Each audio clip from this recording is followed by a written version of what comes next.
Hello all, सर्वांचं स्वागत आहे आपल्या ड्रीम एमपीएससी या यूट्यूब चॅनलवरती। मित्रांनो, आज आपल्याला पाहायचं आहे की मॅपची प्रॅक्टिस कशी करायची।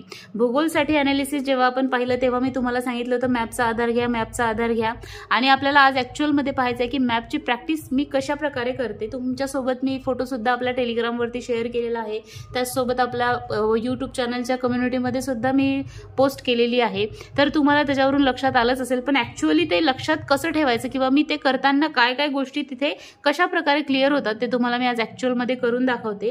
तर हा आहे आपल्या महाराष्ट्राचा मॅप। तत्पूर्वी आज आहे मित्रांनो 19 फेब्रुवारी आणि छत्रपती शिवाजी महाराजांची आज जयंती आहे, तर सगळीकडे जल्लोष सुरू आहे आणि आमच्या मंगरुळपीरमध्ये सुद्धा छत्रपती शिवाजी महाराजांच्या जयंतीचा सकाळपासूनच प्रोग्राम सुरू आहे। तुम्हाला आता डीजेचा आवाज सुद्धा ऐकू येत असेल, तर एक जल्लोष एकीकडे आहे मित्रांनो, परंतु आपल्यासाठी आपल्या एक्झाम पेक्षा महत्त्वाचं सध्या काहीही नाहीये।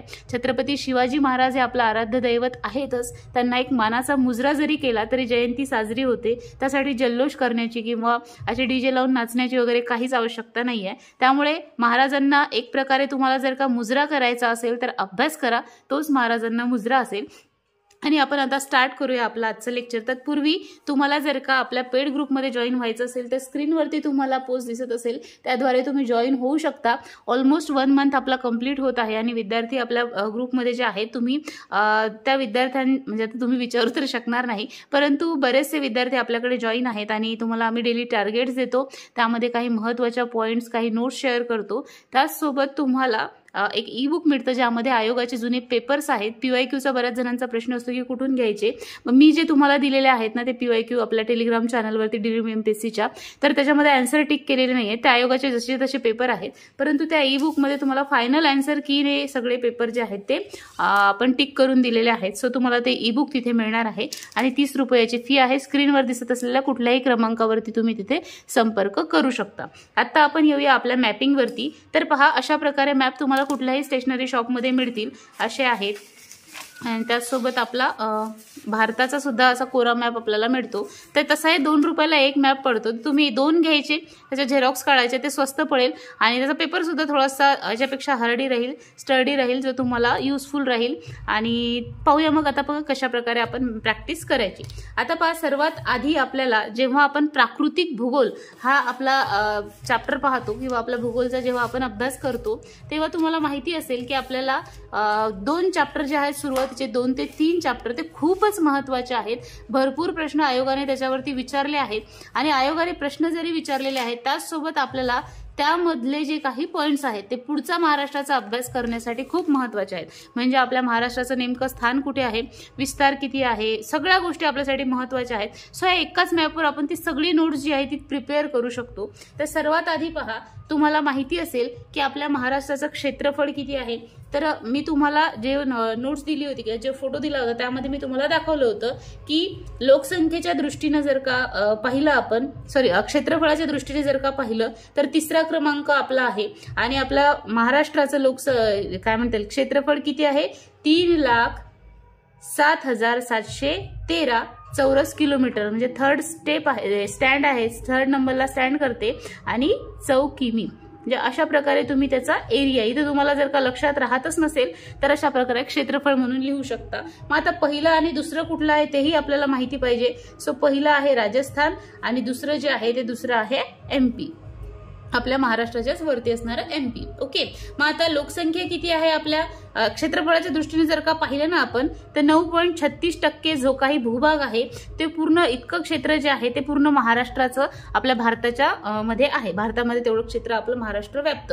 आणि मग जर आपण त्याचं लोकसंख्या पाहिली तर लोकसंख्येच्या दृष्टीने किती आहे, 9.29% लोकसंख्या जी आहे ती एवढी लोकसंख्या आपल्या भारतातली महाराष्ट्रामध्ये राहते। सो हे आहे समजा लोकसंख्या, असं तुम्ही इथे लिहू शकता। म्हणजे ह्या गोष्टी कशा आहेत की तुम्हाला मॅप जर पाहिला तर रिव्हिजनच्या वेळेस या मॅपची खूप यूज होणार आहे। मग आता आपल्याला पाहायचं आहे की लांबी रुंदी किती आहे। तर आता ही जर आपण लांबी जर पाहिली तर ती किती आहे, मग आपली 800 किलोमीटर, ती अशी लिहून घ्यायची इथे। ओके, आणि मग रुंदी जर का पाहिली आपल्या महाराष्ट्राची तर ती आहे 720 किलोमीटर। किती आहे टोटल, 720 किलोमीटर।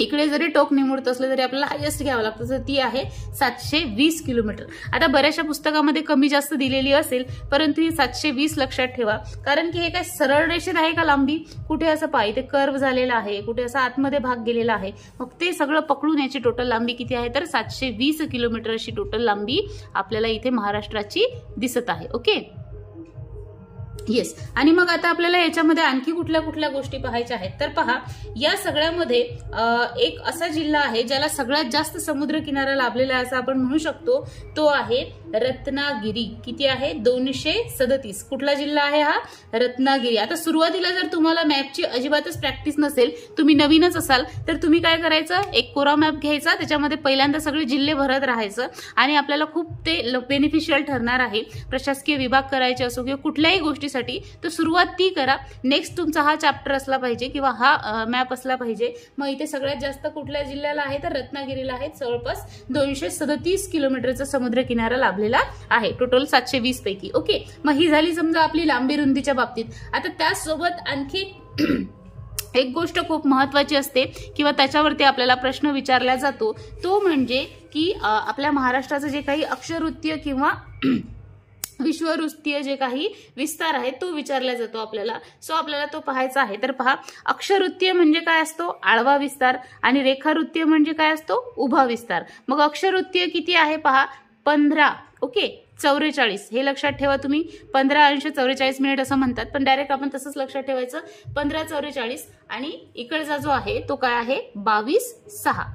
काय आहे, 22.6. म्हणजे हा काय झाला, अक्ष. इथे जर लक्षात राहत नसेल तर इथे अक्ष लिहा, इथे लक्षात राहत नसेल तर इथे रेखा लिहा. हिरोईन नाही बरं, रेखावृत्तीय विस्तार. ओके, मग आता रेखावृत्तीय विस्तार किती आहे आपला, तर तो आहे समजा जवळपास 72-36. काही थोडंफार कमी असेल, पण 72 इथलं तुम्ही लक्षात ठेवायचं आहे. 72-36 ते तिकडचा जो आहे तो काय आहे, 80-54-55 अशा प्रकारे तुम्हाला तो दिसेल. 80-54 अशा प्रकारे तुम्हाला रेखावृत्तीय विस्तार दिसेल. पहा, एकाच मॅपमध्ये आपल्या किती गोष्टी क्लिअर होत आहेत आणि याचा तुम्हाला खूप फायदा होईल. सो तुम्हाला हा मॅप नक्की बनवायचा आहे. आता त्यानंतर आणखी महत्वाचं काय असतं, आपल्याला असं विचारलं जातं की कुठल्या राज्याची सीमा, कुठल्या जिल्ह्याची सीमा महाराष्ट्रातल्या ती दुसऱ्या राज्याला लागलेली आहे किंवा लाभलेली आहे अशा प्रकारे. सो आपल्याला ते सुद्धा पाहायचं आहे. सुरुवातीला आपण पाहून घेऊया की कोणतं कोणतं राज्य दिशेला, कुठल्या कुठल्या दिशेला आहे. तर पहा, इकडे तुम्हाला माहिती असेल गुजरात आहे, त्यानंतर दादरा नगर हवेलीचा प्रदेश आहे, दमन व दीव. ओके, सो इकडे आहे गुजरात. त्यानंतर इकडे कुठलं राज्य आहे, तर हे सगळ्यात मोठं असणारं आपलं MP राज्य आहे, म्हणजे मध्य प्रदेश. त्यानंतर इकडे कुठलं राज्य आहे, छत्तीसगड. मी नेहमी छत्तीसगडसाठी फक्त 36 लिहिते, त्याच्यावरून लक्षात येतं. सो छत्तीसगड तुम्ही पूर्ण नाव लिहू शकता. त्यानंतर इकडे कुठलं राज्य आहे, तर तेलंगणा. आधी आंध्र प्रदेश होतं, परंतु आता कुठलं राज्य आहे, तेलंगणा. आणि हे इकडे जे राज्य आहे आपलं, तर ते कुठलं आहे, कर्नाटक. आणि इकडे या एकट्याच जिल्ह्याची, सिंधुदुर्ग जिल्ह्याची सीमा ज्याला लागलेली आहे ते कुठलं राज्य आहे, गोवा. ओके, सो गोवा इथे आहे. सो अशा प्रकारे आपल्या राज्याच्या सीमा. आणि इकडे तर समुद्रच आहे, अरबी समुद्र आहे सगळा निळा निळा असणारा. सो इकडे अरबी समुद्र. ओके, मग लक्षात आलं. मग इकडे पहा, दिशा कशा असतात, पहा अशा प्रकारे दिशा असतात. ओके, म्हणजे इकडे कुठले आहे, उत्तर, खाली दक्षिण, इकडे पश्चिम आणि इकडे पूर्व. पूर्वेला कुठलं, छत्तीसगड. उत्तरेला कुठलं, MP. आणि इकडे पहा, वा, ई, आ आणि नै. वायव्येला गुजरात. ईशान्येला कुठं, इकडे ईशान्येला काही नाही, आपल्याला हेच दिसतंय. त्यानंतर इकडे नैऋत्येला गोवा. खाली दक्षिणेला इकडे तेलंगणा, कर्नाटक. आग्नेयेला तुम्ही कर्नाटक अशा प्रकारे ते म्हणू शकता. सो अशा प्रकारे हे राज्य आहेत. आणि पश्चिमेला अरबी समुद्र आपल्या आहे. ओके, मग अशा प्रकारे आता दिशाही लक्षात आल्या. काय काय लक्षात आलं पहा, एवढ्याच नकाशात तुमच्या किती साऱ्या गोष्टी होऊ शकतात आणि तुम्हाला खूप युजफुल ठरणार आहे, म्हणून मी सांगते. ओके, मग आता आपल्याला यायचं आहे पहा की कुठल्या राज्याला कुठल्या जिल्ह्याच्या सीमा लाभलेल्या आहेत. ओके, मग आता सर्वात आधी आपण जाऊया या गुजरातकडे. कुठे जाऊया, या गुजरात राज्याकडे. आता पहा, गुजरातच्या इकडे कुठले जिल्हे तुम्हाला दिसत आहेत, तर पहा, पहिल्यांदा हे ठाणे पालघर एकत्र होतं, परंतु आता नुसतं पालघर. कुठलं, पालघर. मी पेनचा कलर चेंज करते. तर पहा, नुसतं पालघर जिल्ह्याची सीमा कोणत्या राज्याला आहे, गुजरात. ओके, पालघरच्या नंतर साईडला कुठला जिल्हा आहे, नाशिक. कुठला आहे, नाशिक. त्याच्यानंतर हा इथे असणारा धुळे. पहा, इथचा थोडासा भाग लागलेला आहे ना, इथे आहे धुळे. पाठ करून लक्षात राहणाऱ्या गोष्टी आहेत का ह्या? मॅपमध्ये पाहिलं की लक्षात येतं ना, छोटासा भाग जरी लागलेला आहे तरी. कोणत्या राज्याला लागलेली आहे? गुजरात. ओके, धुळे. आणि इकडे कुठे आहे मग? नंदुरबार. इकडे कुठला आहे?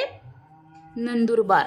पहा, गुजरात राज्याला 4 जिल्ह्याच्या सीमा लागलेल्या आहेत. कुठल्या कुठल्या? पालघर, नाशिक, धुळे आणि नंदुरबार. आता आणखी इकडे तुम्हाला एमपी दिसत आहे. एमपी हा इकडे एमपी आहे.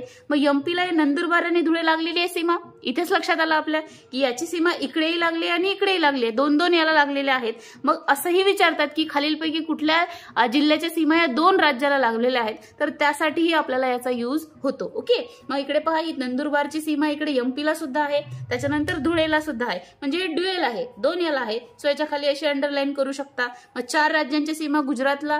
ओके, मग आता नंदुरबार, इकडे धुळे, त्यानंतर कुठला जिल्हा आहे? इथे पेन्स कलर चेंज करत राहायचे म्हणजे लक्षात येतं आपल्या. जळगाव, त्याच्या साईडचा हा कुठला आहे? जळगाव. त्यानंतर हा कुठला आहे? बुलढाणा. त्यानंतर हा कुठला आहे? आमचा अमरावती. त्यानंतर अमरावती जिल्हा. त्यानंतर कुठला आहे? पहा इकडे आपल्याला दिसतो हा जिल्हा जो आहे तो नागपूर. हा नाहीये बरं, कारण हे इथे इथे बंद होतोय. नागपूर आहे. ओके, त्यानंतरचा कुठला जिल्हा आहे? हा छोटासा असणारा हा भंडारा. छोटासा असणारा भंडारा. आणि हा इकडचा कुठला आहे? गोंदिया. कुठला आहे? गोंदिया. मग एमपीला सगळ्यात जास्त जिल्ह्याच्या सीमा आहेत आपल्याला माहिती आहे. कुठले कुठले आहेत मग? नंदुरबार, धुळे, जळगाव, बुलढाणा, अमरावती, नागपूर, भंडारा आणि गोंदिया. पाठ करण्यासारखी गोष्ट आहे का? समजून घेण्यासारखी गोष्ट आहे. सो अशा प्रकारे मॅपिंगचा आपल्याला फायदा होतो आणि असंच मॅपिंग जे आहे ते आपल्याला करावं लागतं. आता आपल्या इकडचं छत्तीसगड. छत्तीसगडला सरळ दिसतंय आपल्याला गोंदियाची सीमा लागलेली आहे. मग गोंदिया परत असं राज्य आहे ज्याची सीमा इकडे एमपीलाही आहे आणि छत्तीसगडला सुद्धा आहे. आलं हे लक्षात? मग आता हे दुसरा कुठला जिल्हा आहे इकडचा उरलेला? तर आपला गडचिरोली. कुठला जिल्हा आहे ज्याची सीमा छत्तीसगडला लागलेली आहे? गडचिरोली. गडचिरोलीला फक्त छत्तीसगडला फक्त 2 राज्याची सीमा आहेत. इथे 2 असं लिहून ठेवू शकता. इकडे 8 आहेत, इकडे 8 असं लिहून ठेवू शकता. इकडे गुजरातला 4 आहेत, इथे 4 असं लिहून ठेवू शकता. ओके, त्यानंतर आता आला आपला तेलंगणा. तेलंगणाला इथेच दिसते आपल्याला गडचिरोली आहे, म्हणजे गडचिरोली ड्युएल आहे. ओके, मग गडचिरोलीच्या साईडला असणारा कुठला आहे आपला? चंद्रपूर. कोणता जिल्हा आहे? चंद्रपूर, ज्याची सीमा कुठे लागलेली आहे? तेलंगणाला. ओके, त्याच्या साईडचा हा मोठा असा जिल्हा यवतमाळ. कोणता हा जिल्हा आहे? यवतमाळ, ज्याची सीमा सुद्धा कुठे लागलेली आहे? तेलंगणाला लागलेली आहे. त्याच्यानंतर शीख धर्मियांचं पवित्र स्थान असणारा जिल्हा तो म्हणजे नांदेड आहे. ओके, मग किती जिल्हे आहेत? 1, 2, 3 आणि 4. तेलंगणाला किती जिल्ह्याच्या सीमा लागलेल्या आहेत? 4. कोणत्या कोणत्या आहेत? गडचिरोली, चंद्रपूर, यवतमाळ आणि नांदेड. या 4 जिल्ह्याच्या सीमा लागलेल्या आहेत आपल्या तेलंगणाला. मग याला वेगळी अंडरलाईन करा म्हणजे तुमच्या हे लक्षात येईल की हा डबल आहे. डबल आहे इकडे पण इकडे, ते लक्षात येतं. मग आपल्या 1-2 वेळा प्रॅक्टिस करायची म्हणजे लक्षात येतं. आता इथे पहा तेलंगणा खतम झाला. आता इकडे आलो आपण. दिसते इथे छोटीशी सीमा नांदेडची, कर्नाटकला पण लागलेली आहे. म्हणजे हा सुद्धा काय आहे? ड्युएल काम करतो. हा सुद्धा काय करतो? ड्युएल काम करतो. मग हा झाला नांदेड. नांदेडच्या साईडला असणारा हा कुठला जिल्हा आहे? लातूर. आता हे पाहून करायचं आहे बरं आपल्याला. पाहून केलं की लक्षामध्ये राहतं. त्यानंतर त्याच्या साईडला असणारा हा जिल्हा तो कुठला आहे? उस्मानाबाद. ओके, कुठला आहे?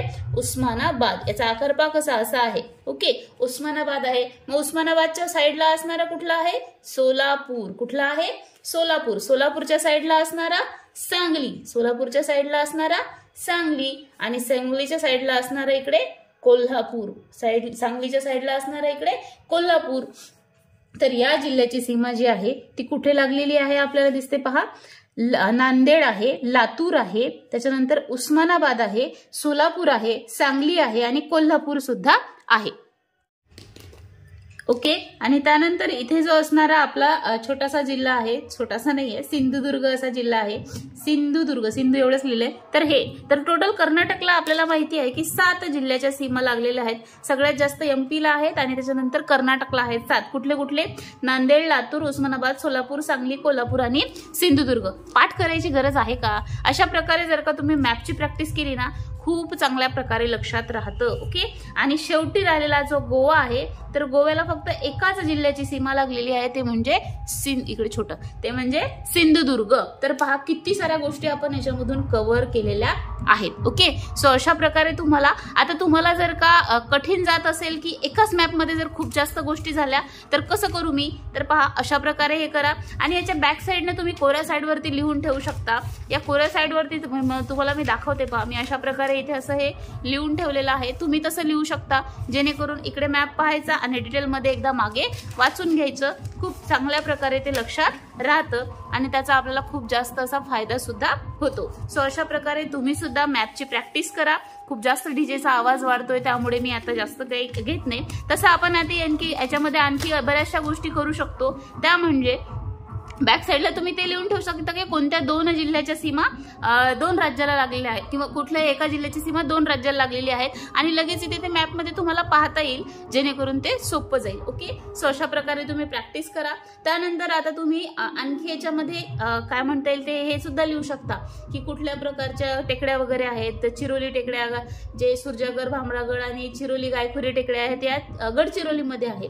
गोंदियामध्ये कुठल्या आहेत, तर दरकेसा टेकड्या आहेत, तर त्या आपण इथे गोंदियामध्ये इथे ते लिहू शकतो. सो अशा प्रकारे सुद्धा तुम्ही ते लिहू शकता. म्हणजे जितक्या जास्त गोष्टी तुम्हाला समजायला सोप्या जातील. एक एक्झाम्पल मी दिलेलं आहे. अशाच प्रकारे तुम्ही अशा प्रकारे बनवा. हा जो काही मॅप आहे त्याच्यावरती नाव लिहायचं. हे टेकड्या आहेत, कुठे कुठे कुठल्या टेकड्या आहेत, कुठल्या जिल्ह्यामध्ये कुठली आहे. सो ते लिहिलं तर आपल्याला ते लक्षात राहतं. सो तुम्ही एकदा ट्राय करून पहा. तुम्ही तसं सांगितलं तर ऐकत नाही म्हणून मी व्हिडिओ बनवलाय. मी तसं टेलिग्रामवरती सुद्धा टाकलं होतं ट्राय करून पहा म्हणून. सो आय होप तुम्हाला या व्हिडिओचा फायदा होईल. नक्की ट्राय करून पहा आणि त्याच्यानंतर मला कमेंट करून सांगा की तुमचं हे चांगल्या प्रकारे लक्षात राहिलं की नाही. Okay. So thank you so much for listening me. भेटूया पुढच्या व्हिडिओमध्ये. तोपर्यंत काळजी घ्या आणि अभ्यास करत राहा. आणि हो, आपल्या चॅनलवरती नवीन असाल तर प्लीज सबस्क्राईब करा. त्याचसोबत बेल आयकॉन प्रेस करा आणि आपल्या व्हिडिओला लाईक सुद्धा करा, जेणेकरून आणखी व्हिडिओ बनवायला मला चांगलं वाटेल. So thank you so much. भेटूया पुढच्या व्हिडिओमध्ये.